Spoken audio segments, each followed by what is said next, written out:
both answer me this one. How on earth are you going to? That's naughty of you to get Nikki Tapper to try and facilitate the first lockdown conversation in Birmingham. It's gonna in Birmingham. How are you gonna facilitate that? You know, let's be real, guys, because some people are coming there loaded, come like members meeting. You understand? And like we says, we can disagree with respect. We can disagree in love. We can share our opinions, and that's how we ought to be as families, as churches, as people of color, as a community. We should be able to discuss these things and come to, adult. But I'm bringing my phone, man. I'm like this going south. I'm gonna go viral that night. You know. Affinity Extra, be extra.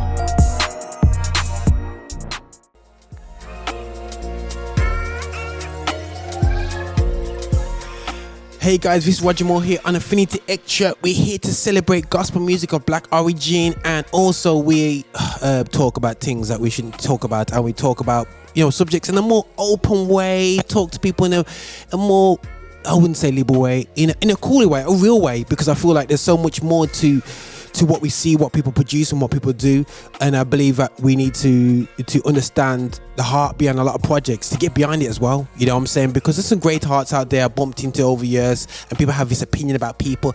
These people just do it for the money, people do this for this, people do that for that, they're only causing trouble. But no, it's not just about that. People have a genuine heart about it. Now I am going to open the seal, one of the seals in Revelation, and one of the seals in Revelation is lockdown, because on a station we haven't talked about lockdown. I think we avoided it because we didn't want to get banned by Boris Johnson or YouTube or anything like that still. Yeah, so we kept quiet, but somebody has forced us to open the first seal, and there is somebody who I used to bump into his promotions many years ago, the turn of the century. He used to be doing productions in London. I'm making it sound so far away, but it wasn't. But doing a lot of productions and stage productions. And I think when we used to like Tyler Perry, and when it had the burnt off DVDs, you know, people used to have burnt off DVDs, and we used to see these production things. The reality shows, we had our own people doing it in the UK, and Alan Charles was one of them, and it was one of the things where I go, wow, I wasn't really a drama person, but anyway, I was like, wow, British, okay, cool, British people do this thing, and it was really, really good that to see that, and to see Alan kind of not so much come through. I don't want to say back in the scene, because I don't know. We'll find out what he's been up to anyway. Still, yeah. But to come out with such a "Are you really gonna go there?" subject, yeah, it's really cool. And I just got reminded that there's a young lady with him that I remember from 2009. Yeah, I believe it's 2009. I'm making myself feel young, and she's just almost fainted on the spot because she just realized that was a while ago. Yes, it was. We, you know, I met her, you know, she was helping out production for OHTV with Operise TV. There was filming at The Truth when I brought him over for the first time, and that was an amazingly cool event. Really a great revolution in part of the urban gospel scene, and it's just great to see people who were invested in the scene still invested in people, yeah. And I'm seeing more now. A lot of people that I bumped into 10 years ago, people never really vanished. They just kept on loving people and going through the journeys, and it's great to see people come through right now. So that's my main introduction. It's the most I don't know if they're thinking I got introduced like that. Yes, yeah. But it was absolutely fantastic. Now the title of all this, I'm gonna go for Alan straight away. The reflection on lockdown. How have you not been banned, bro? Let me just get straight into this, because first of all, before I get shut down in this YouTube's gonna be looking into this video. Go, what is unique about this? Do you have but I just have to get straight to the point, and we're gonna get onto Amma's role in this and whatsoever. But bro, you go in there, bro. You go. So reflections on lockdown. What are we reflecting over, bro? And we're reflecting on what's happened in the last 2 years. The whole coronavirus, the vaccine, the lockdown of the world, as we deal with the pandemic. And the event came about because we have 3 of us writers came together to do a piece of drama based upon lockdown, how it affected each one of us. So it was myself, Alan Charles, Jermaine Wong, and Mark Gray. Okay. We've never done anything together before. We wanted to do a joint venture, and this seemed was the opportune time for us to come together as one in the creative arts, in the theatre, and put on something that was unique for us. Cool. And so we did the show back in the last part of October in London. So it's 3 writers, 3 plays, but the one theme, just looking, everybody giving their perspective on how it affected us, how it affected the world, and so that's how it came about. Because obviously we know that lockdown is hot right now. It's relevant. It's in your face. It's divisive. But I guess with creative arts, you have poetic license to present your truth, your experience, and your story. So we did, and it was a success, and people wanted to come back, and so we've come back, and we're coming to Birmingham, my second city. You know what I mean? Yeah, man. Second city, my second city. The heart. But anyway, yeah, cool. Well, yeah, Birmingham, the gospel is the heart of all things gospel. So we're coming back on the 11th of December at the Mac, bringing you an evening of poetry, drama, and chat. So it's not just a play. We've got spoken word, we've got the play, and then we got the discussion where Nikki Tapper is going to host the discussion around lockdown, around coronavirus, around the vaccine, around everything to do with COVID-19. So this time around, it's 2 playwrights, 2 plays, 3 poets, but 1 exciting night of high-class entertainment, or as we say back in the edutainment. Okay. Now so we're going to entertain and educate you at the same time. Okay. Let me just, before we get to Amma, bro, yeah. Let me just ask you a question here still, yeah. Right. You felt obviously compelled to come together with a couple of other playwrights to come put this production, this lockdown reflections on it now. Is this a response to within our community, so many myths, legends, hidden? Do you find that is it because our community has not dealt well with this lockdown situation, or is it a response directly to that, or just in general? I think it's a mixture of both, because during lockdown, what I realized there that lockdown provided the opportunity for the creative arts to really thrive, in the sense that there's a saying that you just couldn't make it up. The stuff that has been happening during lockdown, as a writer, I couldn't create it. So we were able to just reach in, and take stuff from what's been said, what's been revealed, and put it straight onto the stage, and you would not know that this is not. This is, so we're dealing with real issues, real conversation. The debates and the discussion that we're having on Facebook, on social media, in our families, in our churches, in the community. Yeah, we are just putting it on the stage for you to see what's been going on and how it's been affecting us. Okay. So yeah, it was a bit of both, a bit of that. We wanted to work together anyway, but the lockdown provided an obvious opportunity for a theme, for a topic for us to focus on. So is the play backed by the Conservative Party or the NHS?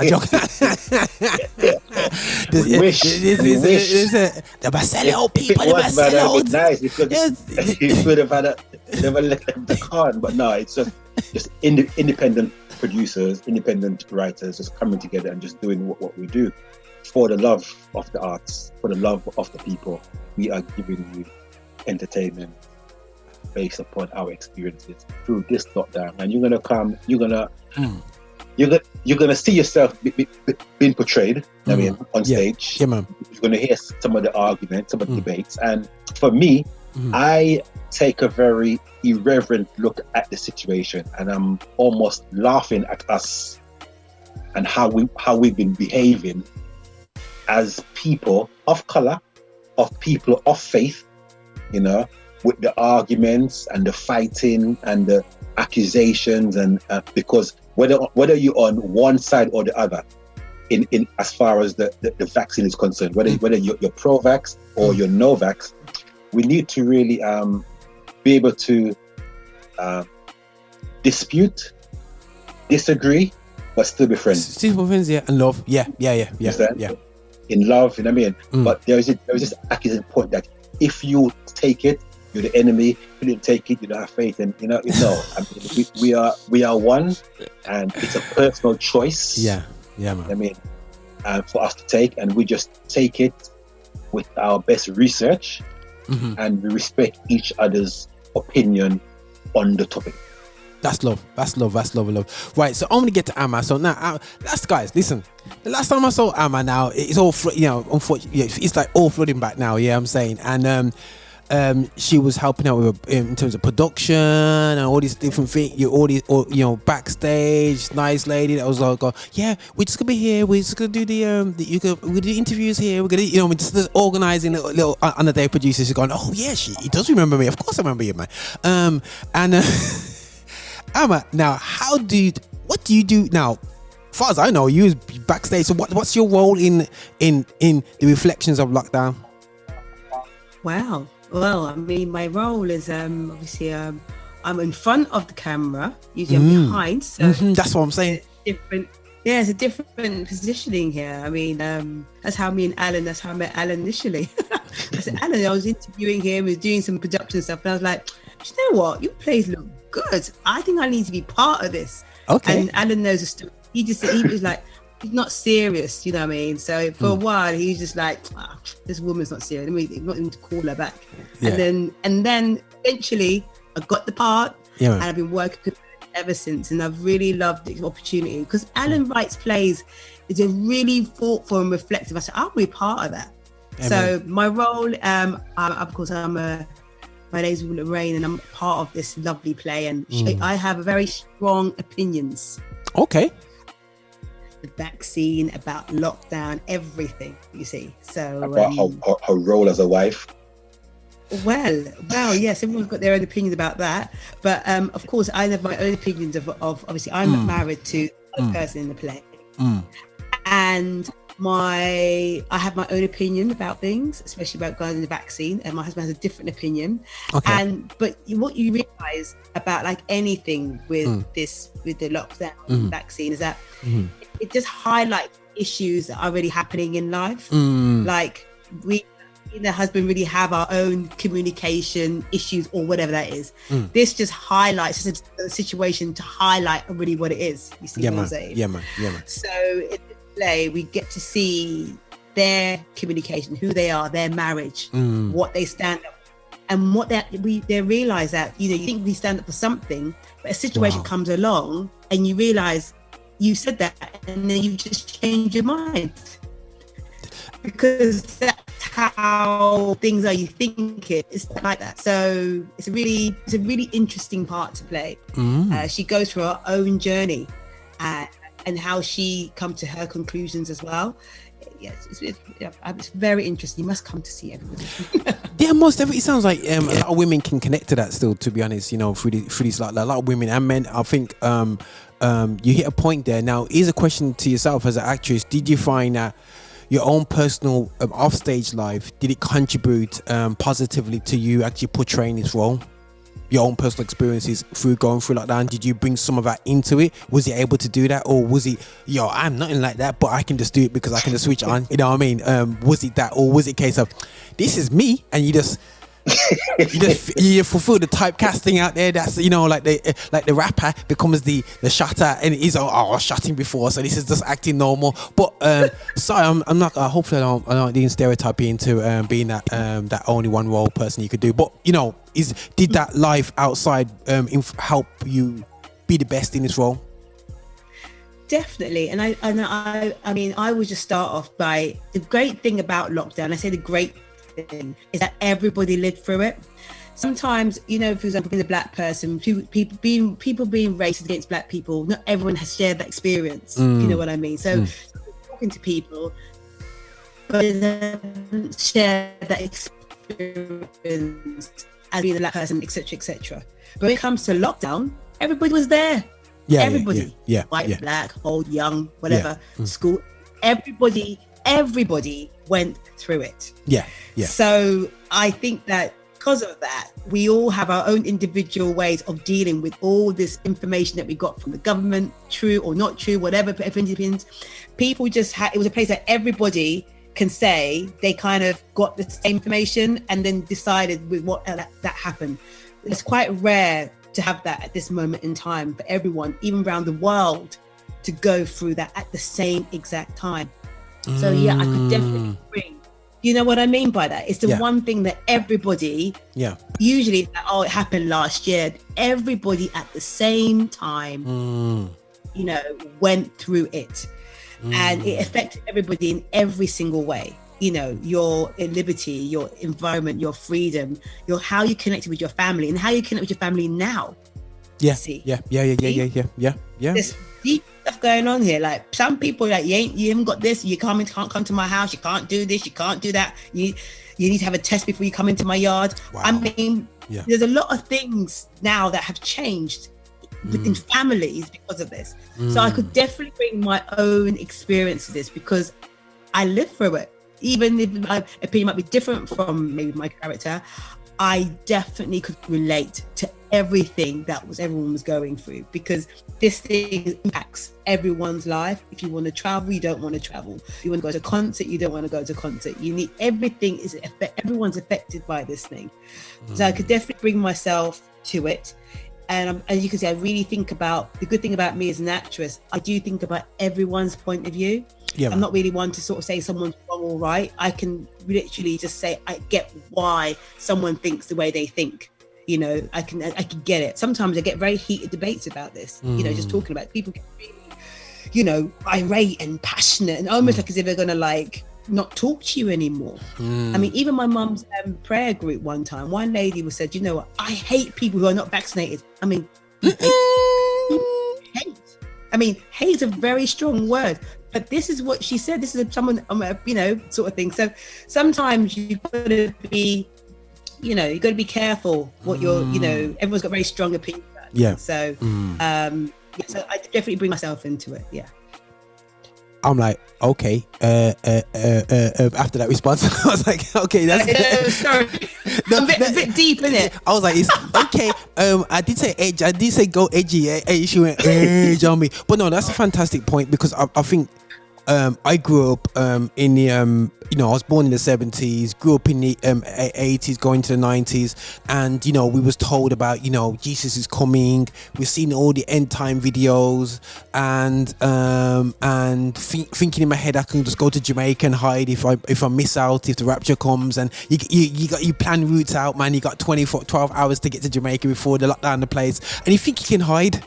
I think I'm seeing now that you cannot hide in this world right now. I watch so many it sounds weird, I don't know if I'm just torturing myself, but I like to watch apocalyptic programs, and it's almost when you look at the lockdown, you're going, hold on a second, didn't I see that on the TV the other day? Didn't I see it in that program over there? And to see so many things, but what was sad to me though is how influenced people of God were by information sent by WhatsApp. Now, you guys know the power of media. You both are coming from the field of performing arts, yeah? Now, you could be a pretend doctor, put a doctor uniform on, and be convincing about the cure, saying, I'm not saying anything out there, but you can convincingly put something out and it can go out viral. Yeah, and that's the reality of the situation. But it's amazing how much people absorbed information from different people that could be tricks that are online. I'm not saying anything is a trick. I can't verify everything. I'm not even saying Boris Johnson's correct. Far from. I'm not saying he's correct in what he says. You know, stats are very important things. And if you did stats like me, you understand how to manipulate stats and still tell the truth. Yeah, so.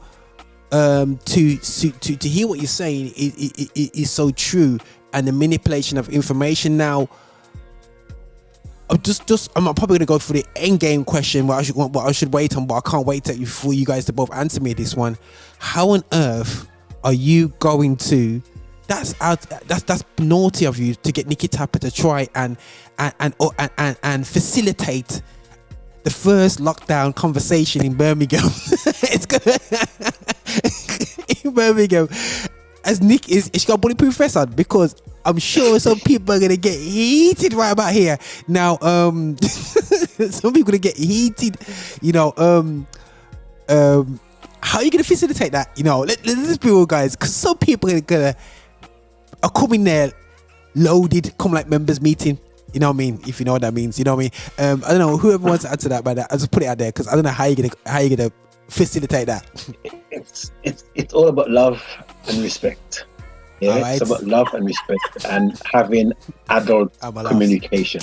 You understand? And like we says, we can disagree with respect. We can disagree in love. We can share our opinions, and that's how we ought to be as families. As churches, as people of color, as a community, if you're able to discuss these things and come to, adult. But I'm bringing my phone, man. I'm like this going south. I'm gonna go viral that night. You know. So let's enjoy the arts. Let's enjoy the spoken word. Let's enjoy the play, and then let's talk and see how we can move forward together. Because actually we're in this together. Doesn't matter which side you're on. We're still in this together. You know, and the only how we're going to survive is if we work together. All this division, all this fighting, all this different faction, it's not helping. No. So it's an opportunity for us to really dialogue and understand each other's point of view. You know. And obviously the art form is there to educate and to inform. But we don't just want to just come and entertain you. We want to have a conversation with you. We want to hear, we want to discuss. And so that we can make informed choices and better choices. Yeah man. No, that's great. And that fantastic, you know. I'll be interceding while the discussions will be going on. Because guys, as Amma said, man, like what scared me is and you know what something about lockdown that's really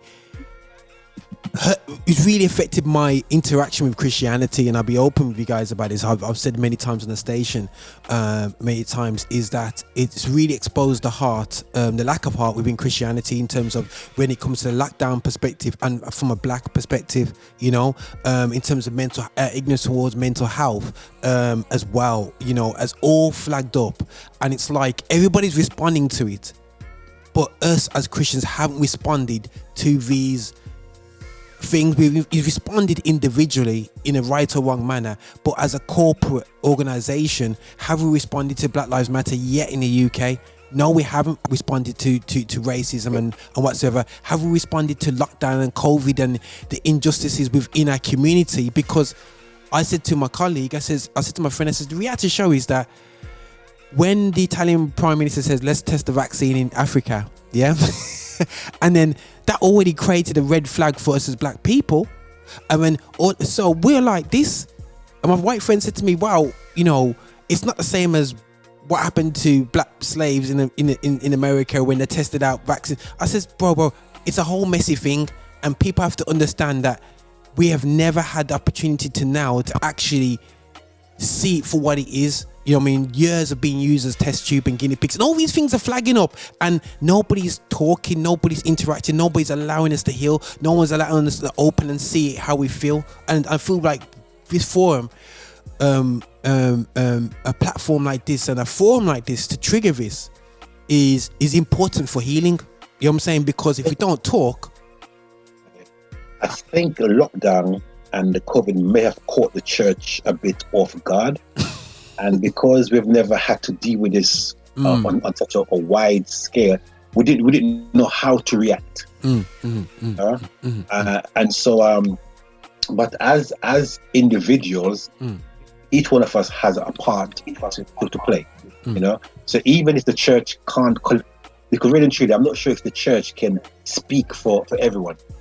I think each man has to decide in his own heart. His way forward. You know, sometimes we do look to organizations and to leaders and stuff where we are the church at the end of the day. Yeah, man. We make. Sorry. Go ahead. Interrupting you. Sorry. Go ahead. Sorry. So we are the church. So it's really and truly is. Amma, what are you saying? Roger, what are you saying? Alan, what you're saying? Pastor, what you're saying? I'm saying, and it's how we interact with each other. Because I mean, it says we will know them by their fruits. How is our fruits during lockdown?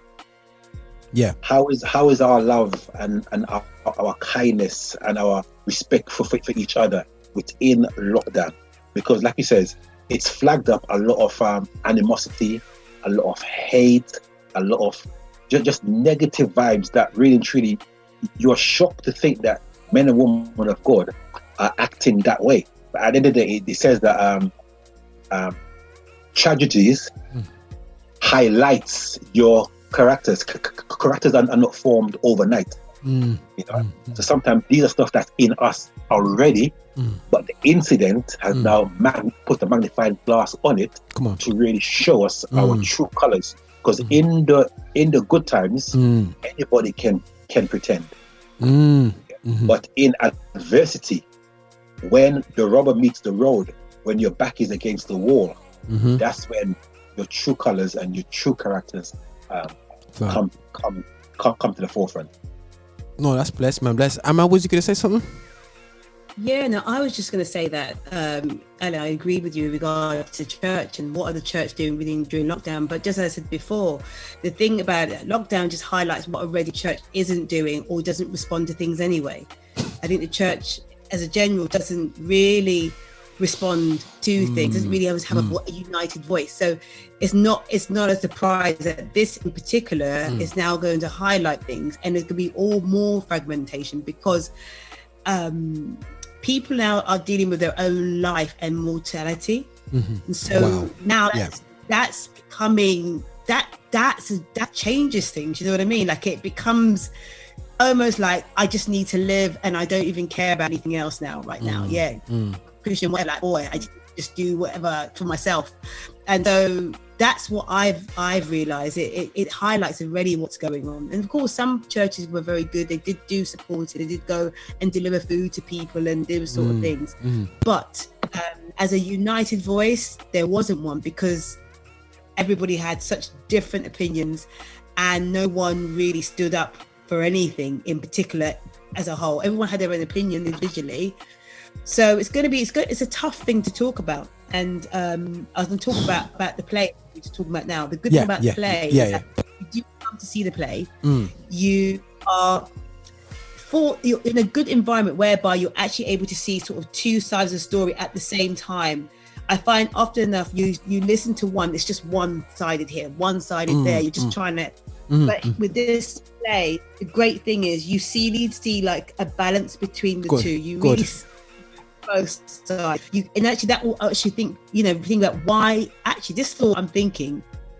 When I think about the other side, is this my thought? Am I just taking someone else's opinion? Have I really truly thought it through to make up my opinion? What is my opinion here? And so the play allows you to see all of that, especially from a husband and wife who really represent the two divisive opinions Right. about things in one place, and to see that beautifully written by Alan, because he just put a bit of humor in there, but everyone can relate to that, and to have it together will definitely get you thinking into what is my real opinion about these things. No, that's great. Now I want to move to more playwriting talk. Now you touched about plays, yeah. Now I unfortunately, guys, when it comes to memory verse, back in there I was terrible, yeah. I see Alan laugh, because I used to run away from that, Let alone, sorry if I open up any triggers for people. Please forgive me, yeah. Please come back to church. I know it hurt. You only get the licks when you failed your memory verse at home, anyway. But recitations and stuff, I ducked all that stuff, man. I did it, but you duck it, so I was never gonna go up and do play. But my number wife's passionate about doing plays now, yeah. And it's something which I've never really seen. Now this is my ignorant eyes, maybe I'm blinded because I don't even look that way, yeah. But it's something within our circles we don't really push hard. I don't see too much of when we got a lot of talented actors and actresses, bottom and hands in church, sitting down there, maybe do the local church play now and again. You're thinking these guys are amazing. Would you say that this is an art form that has been underutilized to communicate within our community? Definitely. I mean, like for me in the church, if you're not a pastor or a singer, it's like you really have no use, because everything else is just redundant. Wow. You understand? So I mean, obviously, I started out as a poet back in the day, and yes. I know that I struggled to get gigs because I wasn't a singer. So I had to create my own platform and create my own events. It was only for creating these events now people start hearing the word via poetry and started inviting to stuff. So I used to do the Well in Birmingham regular. We used to do a lot of events at the Birmingham Town Hall. Yes, that's it. Yeah. Understand? So, but remember as well, yeah, is at least 1/5 of the Bible is poetry. Wow. Yeah. Yeah, man. The Psalms, the Proverbs, the Solomons, Job. Yeah, a lot of the prophets wrote in a poetical form. And then Jesus came and told what? Parables, stories. Understand? So drama or the creative arts is all there throughout the Bible. So why it's not being utilized as much as it is today, I don't know. But it is a very effective and powerful tool.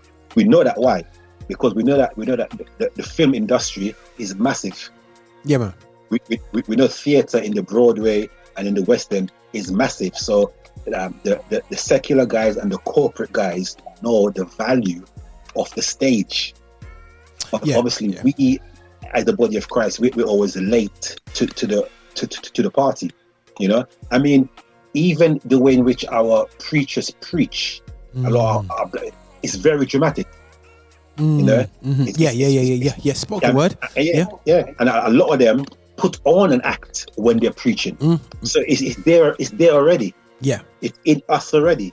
The choir directors back in the day, they were very dramatic in the way which they conducted the choirs. The singers is very dramatic. So why not utilize the actual? We have it already there, and just put it on stage. And so that's what I've been doing for the last 10 years with my productions. Love Sax, all that jazz, the man's them. I'm getting there. It's really utilizing the drama, theatre, the creative art form to tell stories, the gospel story, life story, our story. Yeah. And I just wish that there was a greater support for creative artists. I mean, I know the rappers had their day, still having their day, still dramatic, still storytellers, still poets, but the actual acting on the stage have been very much underutilized. I mean, yes, we know we got Tyler who did this stuff in the States and mash up stuff, but in terms of the UK, we don't really have a dynamic gospel theatre production, yeah, market over here. Yeah. You know? No. So it's still there. It's still in its infancy, and so there is scope for it to develop into something marvelous and true, because people love theatre. No, just that we haven't really. It's great, bro, because to be honest, I went to an opera that featured two Christian black Christians in it. Yeah. That was an experience and a half, to be honest. Yeah. You talk about this. You talk about me, who is a Star Wars fan now, going to an opera. I'm a Marvel geek, so I am everything anti-refinery. Yeah. so I went there and I was just mesmerized how they utilized this play, yeah, afterwards, and I was like, yo, this is different, you know what I'm saying? Absolutely, totally different, and I have to respect it. But it's funny because I'm looking at actors and actresses when there's come up for me, to yourself, Amma. It's like you almost looked at you and said, right, if you're gonna become an actor or actress, so you know you have to not do certain roles. Your focal point is what you don't do, rather than what you can do, if you know what I'm saying. Or, you know, it's amazing how, you know, we have all these actors developing, but we don't really create platforms for them. But we tell them, well, if you get onto TV, you can't be the lesbian, you can't be the hooker, you can't kiss a man on stage because that's not your, you know what I mean? It's so many restrictions to it. How have you found? Is that something that you've had to face, or when you're acting, or was that something that you just never bothered even stepping over because of that?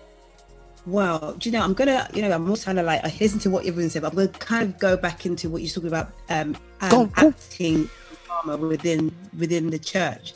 I think what Adam was saying was so true about that. And what's interesting is that when it comes to the body of Christ, we have a very perception about what's evil and what's good. I mean, it goes back even to TV. Before, the church was, you know, especially in this country, it was like it controlled everything. When TV came along, I think church sort of shunned TV, like, TV's bad, it's evil. Now we're just catching up. We're always catching up. We're not really trailblazers. We're just trying to catch up with things. Come on. And sometimes still, the theatre still seems really like it's evil. Like, we can go get a pastor dramatising some things, but then when a play is on, then people kind of go a bit weird. They're not going to come. They're not going to pay. There's a bit of a weird between the body of Christ and it comes to creativity, and especially not in a church form, even to pay for it. You see, yes, come to church, do it, but now to go out to pay, there's something, a bit of a disconnect with that. I believe. So that's something that has to, for that to grow, that has to really change, and that has to change with regards to the policy within church, how especially the pastor has so much influence on the congregation about certain things.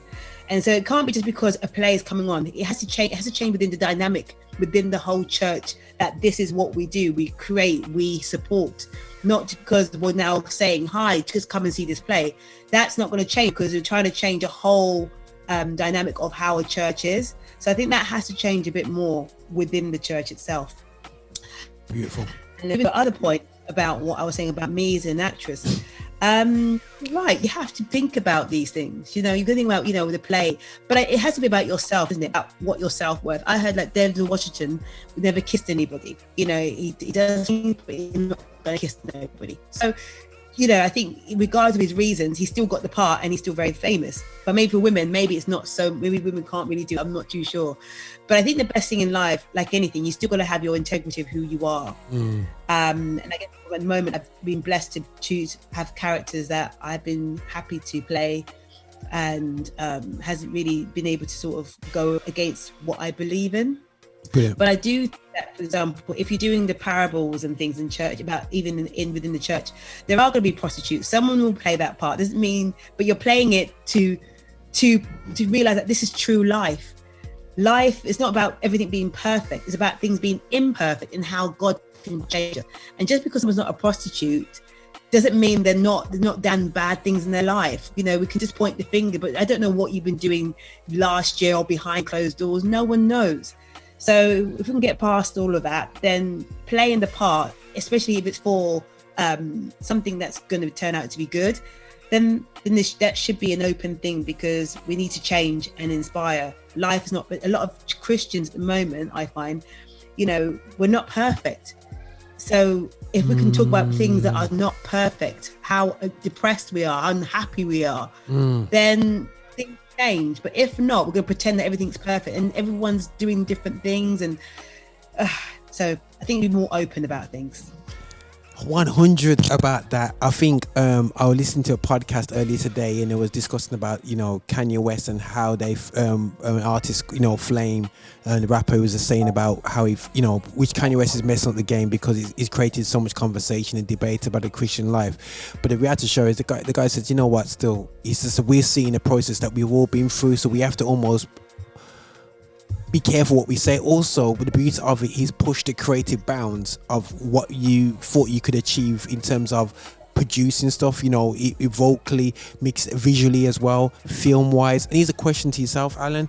I'm not gonna be ignorant towards the theatre arts. Yeah, is your natural progression going to be looking at that Alan Charles produced movie or short film or whatsoever? Is that the next stage? But I'm not going to put you on the Tyler Perry route and definitely films. We've been talking about it for the last 5 or so years. But again, everything as it's time. The buck stops with the dollars. No, for real. And so sometimes you want to do stuff, but you want to do it properly as well. So so the next step is for full-length movies, short movies, and really go to the next step, because there are so many stories to tell, and there are so many channels to adjust. But it's just like, Lord, when you're going to open the windows of heaven, put me the blessing so that I can make all my dreams, become reality. Yeah. No, if any people listening here, in terms of support, we gotta support this, because the thing is, bro, like, at the end of the day, still, I know the power of film, and I know what, myself I do production, but people do not realize the cost it costs to have, I'm not gonna put out there what gear exactly I've got out, but the costing of gears is cars. It's buying cars. You're buying a car. You get SD card. If you can, how have I got past 100 quid already? Just to put on, footage. And the thing is, but what's very powerful, what gives me hope, is the platforms that we have now. As much as people says, I don't sign up to Netflix, I believe Netflix has given us accessibility to that. Like something like Squid Games would never ever access the cinemas, but through Netflix it's accessed the world and it's become a phenomenon. I don't know how would you guys respond to that, because I believe these satanic platforms which people don't quite like have really made it accessible for me, ministries.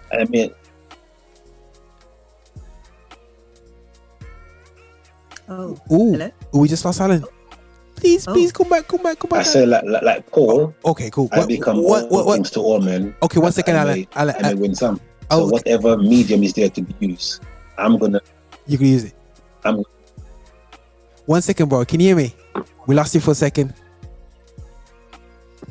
Hello.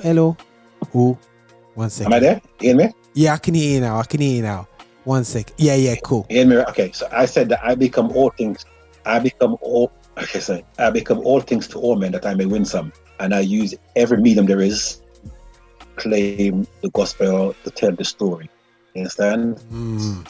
But I'm not partial to any platform. Once there's an audience there, I'm going to utilize that. Brilliant. No, that's fantastic. How are you feeling about all these great platforms out there, sis? I know everyone goes for Netflix, but I love Apple TV. But anyway, I think. Have we lost Alan again? Alan, what did you say? I'm here. Okay, yeah, Did you hear me? Yeah, we heard you, bro. We're just gonna ask us Amma the same question. Go for it, Amma.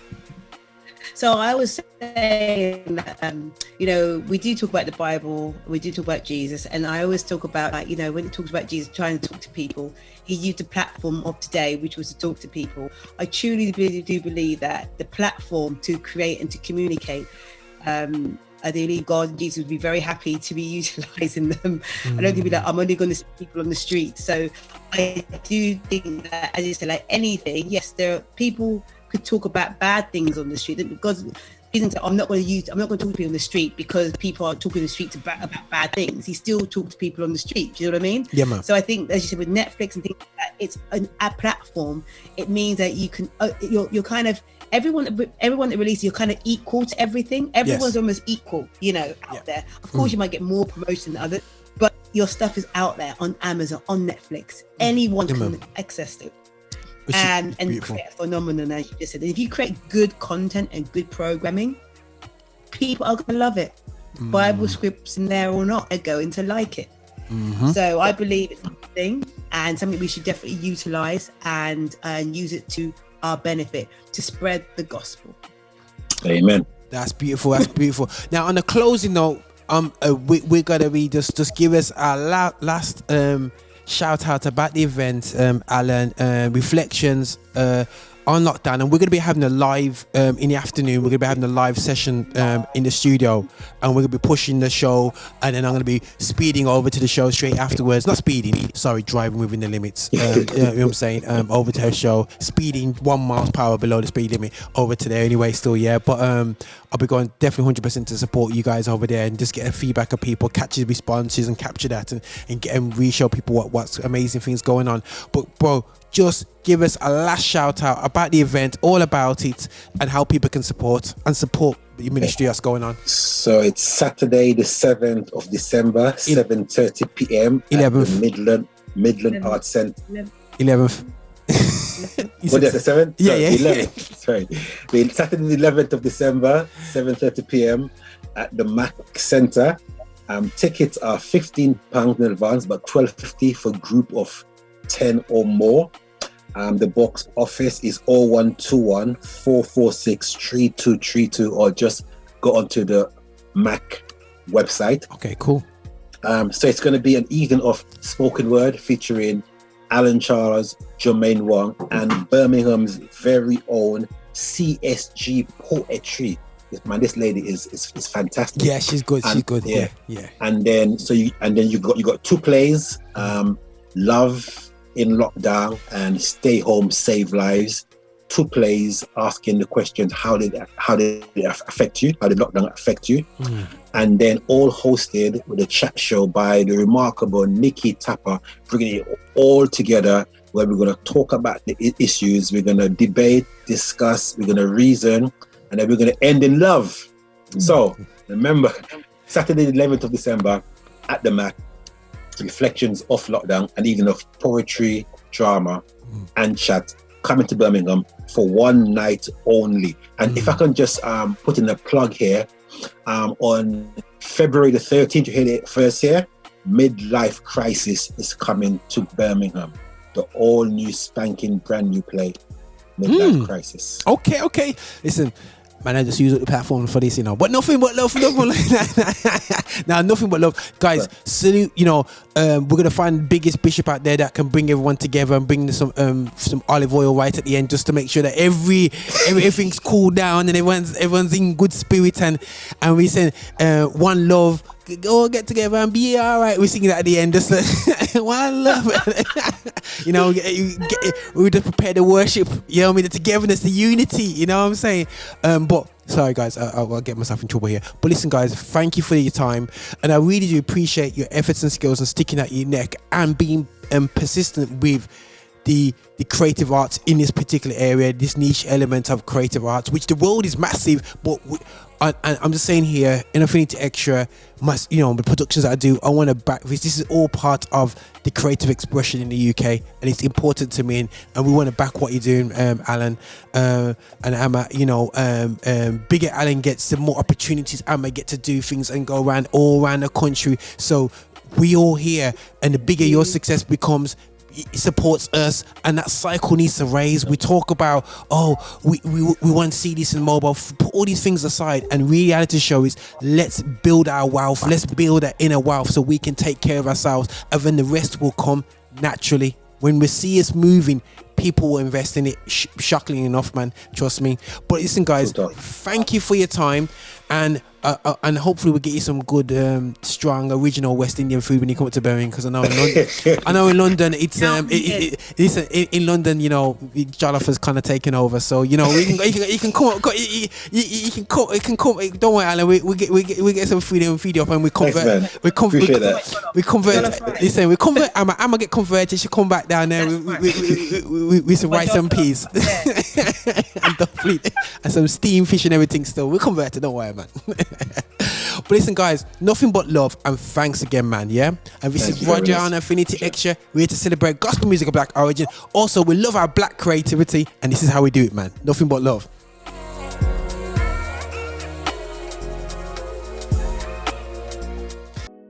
Hey, this is your Bishop. This is your Bishop from Rock Solid. Thank you so much for watching us on YouTube. Thank you so much for clicking and subscribing, and also sending these videos to other people as well.